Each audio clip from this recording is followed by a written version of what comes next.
আজ বানাবো সম্পূর্ণ নিরামিষ ওলের ডালনা। এই রেসিপিটা কিন্তু আমার মায়ের রেসিপি। গরম ভাত বা রুটি দুটোর সাথে এই ওলের ডালনা খেতে অসম্ভব ভালো লাগে। তো হ্যালো বন্ধুরা, আমি শুভ্রা, রান্নাঘরে ভুরিভোজ চ্যানেলে আপনাদের স্বাগত জানাই। চলুন তবে রেসিপিটা দেখে নেওয়া যাক।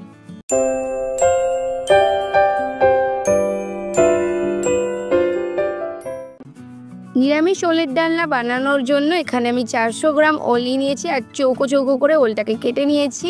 একটা বড় সাইজের আলু নিয়েছি, একই রকম সাইজ করে চৌকো চৌকো করে আলুটাকেও কেটে নিয়েছি। এরপর প্রেশার কুকারে আমি আলুগুলো আর ওলগুলো একসাথে দিয়ে দিচ্ছি আর তার সাথে দিয়ে দিচ্ছি 1 গ্লাস পরিমাণে জল। এরপর প্রেশার কুকারে সিটি আটকে প্রেশার কুকারে হাই ফ্লেমে 2টো সিটি দিয়ে নেব। এরপর পুরোপুরি সিটিটা যখন বসে যাবে আপনি থেকে খুলবে, তখন খুলে নিচ্ছি। ওলটা দেখুন একদম পারফেক্টভাবে সেদ্ধ হয়ে গেছে। এরপর এটাকে রেখে দেবো, দিয়ে একটা মশলা তৈরি করে নেব।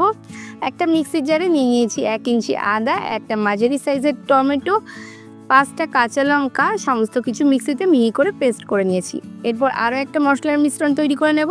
তার জন্য একটা বাটিতে 1 চা চামচ জিরে গুঁড়ো, 1 চা চামচ লবণ, 1 চা চামচ ধনে গুঁড়ো, হাফ চা চামচ হলুদ, 1 চা চামচ কাশ্মীরি লঙ্কার গুঁড়ো আর কিছুটা পরিমাণে জল দিয়ে একটা মিশ্রণ তৈরি করে নেব।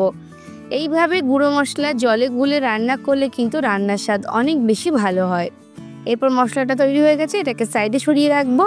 এরপর গ্যাসে কড়াই বসিয়ে দিয়েছি, কড়াইতে দিয়ে দিলাম 4 টেবিল চামচ পরিমাণে সাদা তেল। তেলটা নেড়ে চেড়ে গরম হওয়া পর্যন্ত ওয়েট করব। তেলটা যখন খুব ভালোভাবে গরম হবে তখন আগে থেকে সেদ্ধ করে রাখা আলুগুলো দিয়ে দিচ্ছি। আলুগুলো একটু ভেজে নেব, আর আমি সেদ্ধ করার সময় লবণটা দিইনি, তাই এখানে একটু লবণ দিয়ে দিলাম। এখানে দিয়েছি 1 চা চামচের 4 ভাগের 1 ভাগ লবণ। এরপর নেড়ে চেড়ে আলুটাকে লাল লাল করে ভেজে নেব গ্যাসের ফ্লেমটা হাইতে রেখে। তো দেখুন আলুগুলো লাল লাল করে ভেজে নেওয়া হয়ে গেছে। এরপর আলুগুলোকে তেল ঝরিয়ে তুলে নেব। তোলার সময় অবশ্যই কড়াইয়ের ধারে একটু ধরে নেব যাতে এক্সট্রা তেলটা কড়াইতে থেকে যায়। এরপর ওই তেলে আগে থেকে সেদ্ধ করে রাখা ওলগুলো দিয়ে দিলাম। তেলের মধ্যে কিন্তু লবণ আছে, তাই এ পর্যায়ে আমি আর লবণ দিচ্ছি না। ওলগুলোকেও হাই ফ্লেমে রেখে নেড়ে চেড়ে লাল লাল করে ভেজে নেব, ওলের গায়ে একটা লাল দাগ আসা পর্যন্ত।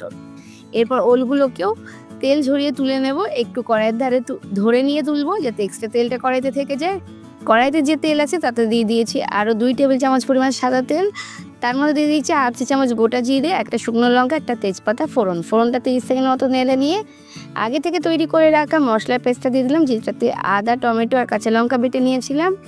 মশলাটাকে 3-4 মিনিট মতো গ্যাসের ফ্লেমটা বাড়িয়ে নিয়ে কষিয়ে নেব মশলা থেকে তেল ছেড়ে আসা পর্যন্ত। মশলাটা ভালোভাবে কষানো হয়ে গেলে দিয়ে দিলাম আগে থেকে যে গুঁড়ো মশলার মিশ্রণটা তৈরি করে রেখেছিলাম সেই মশলাটা।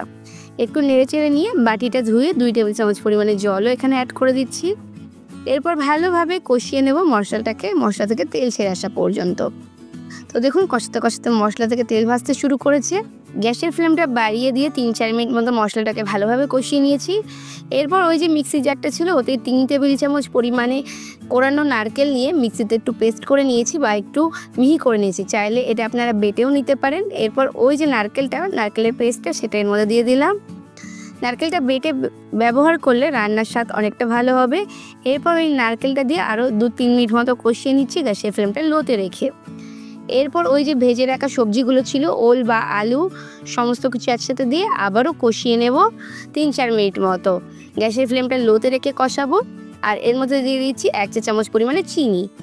একটু মিষ্টি দিলে রান্নার স্বাদ ভালো হবে যেহেতু নিরামিষ রান্না। এরপর আবার একটু কষিয়ে নিচ্ছি, আর মশলার গায়ে যতক্ষণ এরকমভাবে মশলাটা কোট করে যাবে ততক্ষণ পর্যন্ত কষিয়ে নিতে হবে।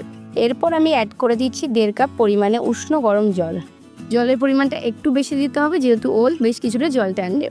এরপর গ্যাসের ফ্লেম বাড়িয়ে দিয়ে ফুটে ওঠা পর্যন্ত ওয়েট করব। যখন এরকমভাবে টকবক করে ফুটতে শুরু করবে তখন সমস্ত কিছু একটু নেড়ে চেড়ে মিশিয়ে নিয়ে গ্যাসের ফ্লেমটা একদম লোতে করে দেব, দিয়ে ঢাকা চাপা দিয়ে রান্না করে নেব 5 মিনিট মতো। সমস্ত কিছু আগে থেকে সেদ্ধ করে রাখা আছে, তাই খুব বেশিক্ষণ রান্নার প্রয়োজন নেই। 5 মিনিট পর ঢাকনাটা খুলে নিচ্ছি, আবার একটু নেড়ে চেড়ে মিশিয়ে নিচ্ছি।